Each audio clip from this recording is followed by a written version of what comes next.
अस्सलाम वालेकुम students. Hope so आप सब ठीक ठाक होंगे।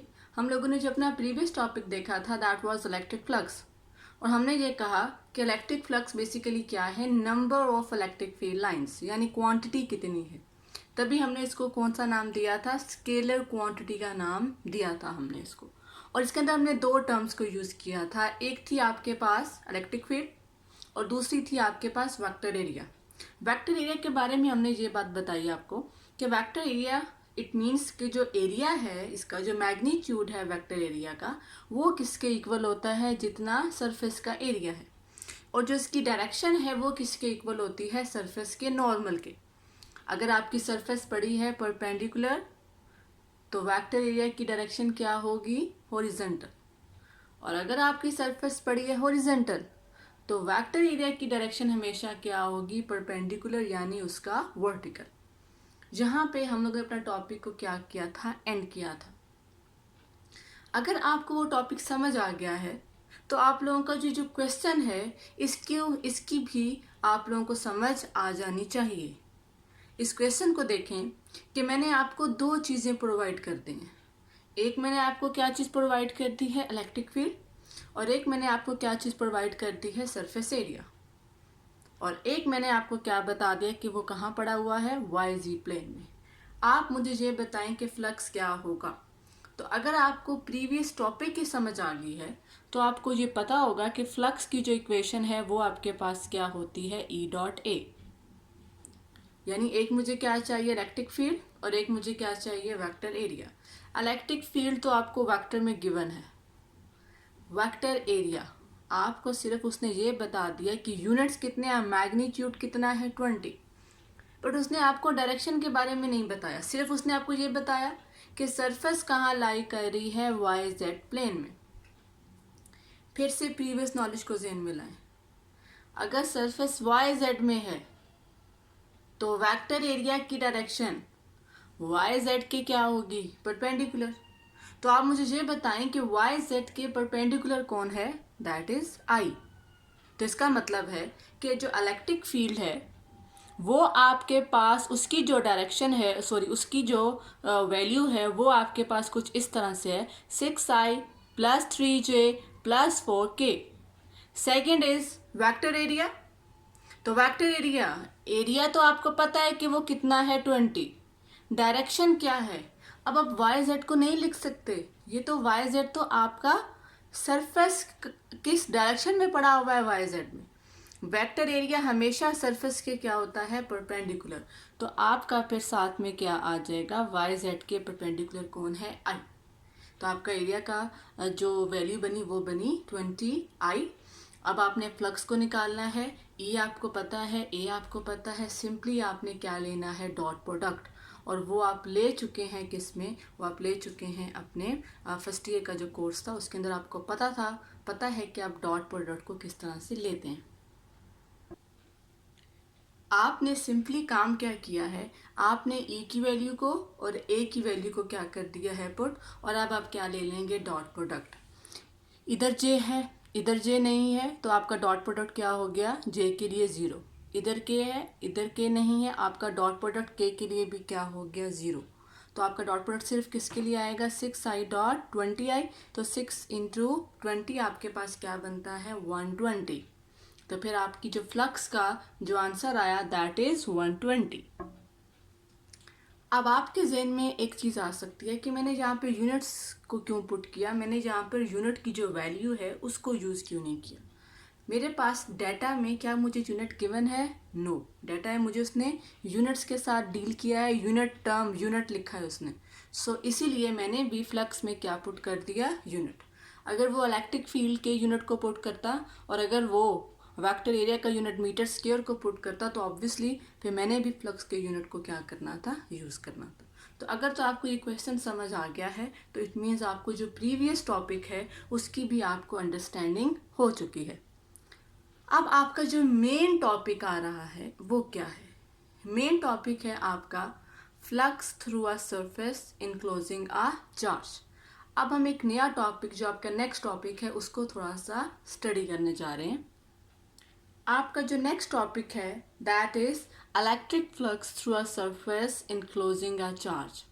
अब आपने फ्लक्स को फाइंड आउट करना है, लेकिन किस में फाइंड आउट करना है? एक आपकी क्लोज सरफेस होगी और उसके अंदर आपका क्या मौजूद है? चार्ज मौजूद है। ये आप जो डेरिवेशन करेंगे या जो आप टॉपिक पढ़ेंगे, ये हर किस्म के केस के लिए नहीं है, बल्कि ये एक स्पेसिफिक केस है आपका, जिसमें आपका चार्ज कहाँ मौजूद है, सेंटर में आपका क्या मौजूद है? चार्ज। अब हम बेसिकली इस एग्जाम्पल को लेते हुए हम नेक्स्ट टॉपिक्स में फिर हम एक लॉ बनाएंगे, जिसकी मदद से हम डिफरेंट जो आपके पास केसेस होंगे कि आपका चार्ज आउटसाइड द सरफेस है, या आपका चार्ज शीट पर है, या आपका चार्ज पैरेलल प्लेट्स में है, तो उन डिफरेंट केसेस में आपका इलेक्ट्रिक जो फील्ड स्ट्रेंथ है और जो आपका इलेक्ट्रिक फ्लक्स है वो आपका क्या होगा। तो उसके लिए, उस लॉ तक पहुंचने के लिए हम पहले इस एक एग्जाम्पल को सॉल्व करेंगे, जिसमें हम क्या निकालेंगे कि अगर आपकी क्लोज सरफेस है, अगर उसके सेंटर में चार्ज है, तो फिर फ्लक्स आपका कितना होगा। तो सबसे पहले हमने क्या लिया? एक हमने क्लोज स्फीयर लिया, this is your close sphere, और उसके सेंटर में हमने किसको रखा? टेस्ट चार्ज को, सॉरी पॉइंट चार्ज को, और उसके ऊपर चार्ज कितना था? Plus Q. और ये जो आपने स्फीयर लिया है, इसका जो रेडियस है वो आपके पास है आर। उसको हमने किसी रिप्रेजेंट किया हुआ है? उसको हमने रिप्रेजेंट किया हुआ है स्मॉल आर के साथ। अब अगर हमने फ्लक्स को फाइंड आउट करना है, तो जो फ्लक्स की आपकी इक्वेशन थी that was phi is equal to E dot A. ये आपकी तब वैलिड है जब आपकी सरफेस क्या होती है? Flat.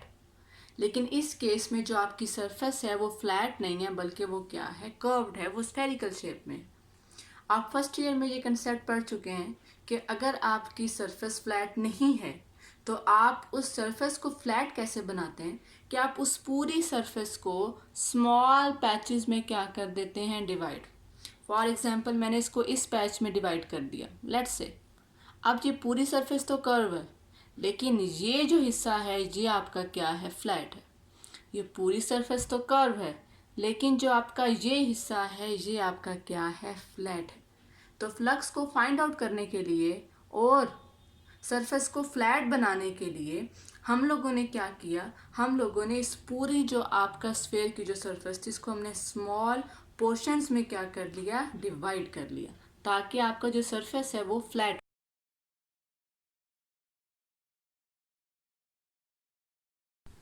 So what we did? I have just written it in words what I was saying earlier. कि to apply this formula to find the flux, surface area should be flat. So what we did, हमने उस पूरे area को n small patches में divide कर दिया, और उन तमाम जो पैचेस थे उनका एरिया को हमने क्या नाम दिया? A1, A2, A3, A4 and up to AN। अब उनके कॉरस्पॉन्डिंग जो वेक्टर्स एरिया हमारे पास होंगे वो कुछ इस तरह से होंगे A1, A2, A3, AN। और इस वेक्टर एरिया पे जो इलेक्ट्रिक फील्ड इंटेंसिटी है उसको हमने क्या नाम दे दिया? E1। इसकी को क्या नाम दे दिया? E2। एंड डेल्टा A3 की इलेक्ट्रिक इंटेंसिटी को हमने क्या नाम दे दिया? E3। एंड डेल्टा AN की इलेक्ट्रिक इंटेंसिटी को हमने क्या नाम दे दिया? EN। Now just keep that image in your mind. अब आप मुझे ये बताएं, फर्स्ट पैच का फ्लक्स क्या होगा? E1 dot delta A1, second patch का E2 dot delta A2 and so on, EN dot delta AN। तो फिर हमारे पास टोटल फ्लक्स कैसे आएगा कि हम इन तमाम पैचेस के फ्लक्स को क्या करेंगे? ऐड करेंगे। पहले का फ्लक्स E1 डेल्टा A1, दूसरे का E2 dot delta A2, so on, last one का EN डॉट डेल्टा AN। फिर हम इन सब को क्या कर देंगे? ऐड। तो हमारे पास क्या आ जाएगा? Total flux. अगर मैं फर्स्ट पैच को कुछ इस तरह से बनाऊं कि ये आपका फर्स्ट पैच था, तो इस फर्स्ट पैच के ऊपर वेक्टर एरिया हमेशा इसके क्या होगा? आउटवर्ड परपेंडिकुलर, और ये इसकी क्या होगी? Electric field line. अगर मैं यहाँ पे पैच बनाऊंगी तो ये आपका क्या होगी? इलेक्ट्रिक फील्ड लाइन, और इसी डायरेक्शन में आपका क्या होगा? Vector area. इन शॉर्ट, मैं जो मर्जी पॉइंट ले लूँ, ये जो आपकी इलेक्ट्रिक फील्ड है और ये जो आपका वेक्टर एरिया है, ये कुछ इस तरह से आपके क्या होंगे, पैरेलल होंगे। बिकॉज आपको पता है कि ये अगर ये चार्ज है तो ये इसकी क्या है, इलेक्ट्रिक फील्ड लाइंस हैं। ओके, तो अगर आप यही फार्मूला हर जगह अप्लाई करें तो आपके ये दोनों हमेशा एक दूसरे के क्या आएंगे, पैरेलल। इस पे जाने से पहले अभी हम किसकी इक्वेशन लिख लेते हैं, टोटल फ्लक्स की। तो अगर आप टोटल फ्लक्स आपके पास कैसे आया, आपने तमाम फ्लक्स को क्या कर दिया, ऐड कर दिया, हर पैच के फ्लक्स को, पहला दूसरा तीसरा चौथा हर फ्लक्स को। तो आपके पास जो इक्वेशंस बनेंगी वो कुछ इस तरह से बनी। पहले फ्लक्स की equation E1 dot delta A1, दूसरे फ्लक्स की equation E2 dot delta A2, और लास्ट जो पैच है उसके फ्लक्स की इक्वेशन क्या बनी, En डॉट डेल्टा AN। और जब आप इन सब को ऐड करोगे तो आपको क्या मिल जाएगा, टोटल फ्लक्स। आपको क्या मिल जाएगा, इन तमाम को ऐड करने से आपको क्या मिल जाएगा, टोटल फ्लक्स आपको मिल जाएगा। अब यहाँ पे आपको पता है जब भी आप डॉट को खोलते हैं आपका कॉस थीटा क्या हो जाता है, इन्वॉल्व। तो E1 delta A1 cos theta plus E2 delta A2 cos theta and so on En delta AN cos theta. अब यहाँ पे आपकी वो एक्सप्लेनेशन यूज़ होगी जो कि मैंने आपको पहले दी है कि हमेशा E और A के बीच में जो एंगल है वो आपका क्या आ रहा है, ज़ीरो। जब एंगल आपका ज़ीरो आ रहा है तो इट मीन्स कॉस ज़ीरो आपका क्या होता है, 1। तो सिंपल आपकी इक्वेशन क्या बन गई, E1 delta A1 plus E2 delta A2 and so on En delta AN। अब यहाँ पे मैं एक टर्म यूज़ करने जा रही हूँ, that is spherical symmetry. Spherical symmetry से ये मुराद है कि जहाँ पर आपका जितने भी आपने पैचेस लिए हैं उनका सेंटर से डिस्टेंस हमेशा क्या होगा, सेम। ओके, तो अगर इलेक्ट्रिक फील्ड स्ट्रेंथ यहाँ पे 1 है तो जब डिस्टेंस सेम है तो इलेक्ट्रिक फील्ड स्ट्रेंथ आपकी जहाँ पे भी क्या होगी, 1। इलेक्ट्रिक फील्ड स्ट्रेंथ आपकी यहाँ पे भी क्या होगी, 1। इस पूरे जितने भी सरफेस एरिया आपके जो पैचेस हैं उन तमाम में जो इलेक्ट्रिक फील्ड स्ट्रेंथ है वो आपकी क्या है, सेम। क्यों सेम है, क्योंकि आपका जो डिस्टेंस है सेंटर से वो तमाम पैचेस का क्या है, सेम। दैट टर्मिनोलॉजी जो है उसको हम क्या नाम देते हैं, स्फेरिकल सिमेट्री। अब उसको ज़हन में रखते हुए हम क्या लिख सकते हैं, E1 is equal to E2 is equal to E3 and so on is equal to En is equal to E। तो हमने E1 को भी E का नाम दे दिया, E2 को भी E का नाम दे दिया, तो हमारे पास फ्लक्स की इक्वेशन कुछ इसमें रिड्यूस होगी, delta A2 so on E delta AN। अब यहाँ पे आपकी एक चीज़ कॉमन आ रही है, दैट इज़ E।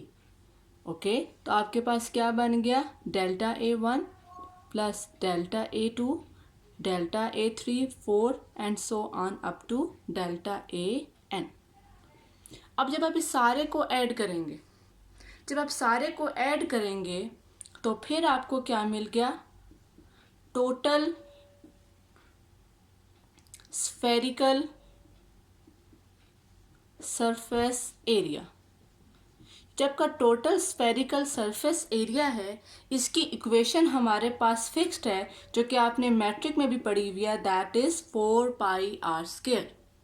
जो आपका टोटल स्फेरिकल सरफेस एरिया है उसकी इक्वेशन क्या है, 4πr²।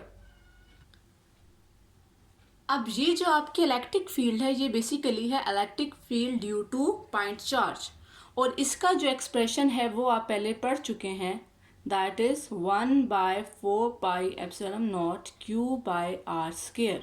ये आपका किसका एक्सप्रेशन आप पहले पढ़ चुके हैं, इलेक्ट्रिक फील्ड का। तो सिंपली आपने इस एक्सप्रेशन को यहाँ पर आप लोगों ने क्या कर देना है, use. So what I will write, use equation 2 in equation 1।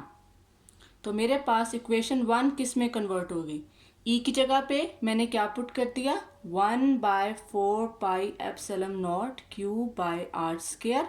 और ये पैरामीटर आपका क्या रहा? As it is. अब आपके ज़हन में आएगा कि मैंने ये इक्वेशन क्यों यूज़ की। इस टॉपिक के अंदर मैंने पॉइंट चार्ज को ही तो कंसीडर किया है स्फीयर के सेंटर में। तो this is electric field due two point charge. तभी मैंने इस इक्वेशन को यहाँ पर क्या किया यूज़। अब जहाँ से 4 पाई कैंसिल, r² से r² कैंसिल, तो हमारे पास जो इक्वेशन बची वो क्या बची? फाइनल इक्वेशन हमारे पास क्या बची? Q/ε0। ये हमारे पास फ्लक्स की इक्वेशन बनी। किस केस में? जब आपकी सरफेस क्लोज है और उसके मिड में आपने किसको रखा हुआ है? चार्ज को प्लेस किया हुआ है। अब यहाँ से आपका पेपर में एक इंतहाई इम्पोर्टेंट शॉर्ट क्वेश्चन आ सकता है, और वो शॉर्ट क्वेश्चन ये है कि क्या आपका इलेक्ट्रिक फ्लक्स जो आपने क्लोज शेप ली है उसकी ज्योमेट्री के ऊपर या उसकी शेप के ऊपर डिपेंड करता है या नहीं? फिर से क्वेश्चन को सुने। Does electric flux depends upon shape और ज्योमेट्री ऑफ क्लोज सरफेस? क्या आपका फ्लक्स शेप या ज्योमेट्री जो आपकी क्लोज सरफेस है वो कैसी है, क्या उसके ऊपर डिपेंड करता है या नहीं? बहुत सिंपल सा आंसर है, देखते हैं। अब इसका जो आंसर है वो सिंपली इसी पिक्चर से आपको क्या हो रहा है? क्लियर हो रहा है। क्या क्लियर हो रहा है? जो फ्लक्स इस शेप में है वही फ्लक्स इस शेप में है। कैसे? इस शेप में से कितनी लाइंस गुजरेंगे? 1 2 3 4 5 6 7 8। नाउ टेल मी, इस शेप में से कितनी लाइंस गुजर रही हैं? 1 2 3 4 5 6 7 8। तो नंबर ऑफ लाइंस तो सेम है। इसका मतलब है जो आपका फ्लक्स है वो जो आपकी क्लोज शेप है उसकी ज्योमेट्री के ऊपर डिपेंड नहीं करता। दोनों ज्योमेट्रीज पे आपका जो फ्लक्स है वो क्या है? सेम। तो थोड़ी सी मैंने एक दो लाइंस को और ऐड कर दिया कि क्यों? क्योंकि हमें ये पिक्चर बता रही है कि एस और पी शेप में टोटल फ्लक्स आपका क्या है? सेम। अब इस एग्जाम्पल की मदद से हमने एक लॉ बनाया that is called Gauss's law, और वो कि सिर्फ एप्लीकेबल किसके लिए था? क्लोज शेप्स के लिए। ओके तो इसी की बेस पर हम लोग जो नेक्स्ट टॉपिक पढ़ेंगे that would be our Gauss's law.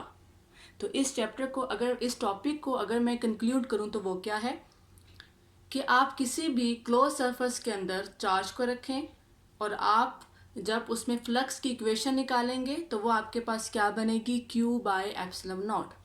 Phi is equal to Q/ε0। इसी चीज़ को हम फर्दर आगे लेके जाएंगे कि आपकी शेप जो मर्जी हो और आपका चार्ज जो मर्जी हो, बस वो क्लोज शेप होनी चाहिए। तो फिर हम किसको मेजर कर सकते हैं? फ्लक्स को भी, और हम किसको मेजर कर सकते हैं? इलेक्ट्रिक फील्ड स्ट्रेंथ को भी, with the help of Gauss's law, जो कि आपका नेक्स्ट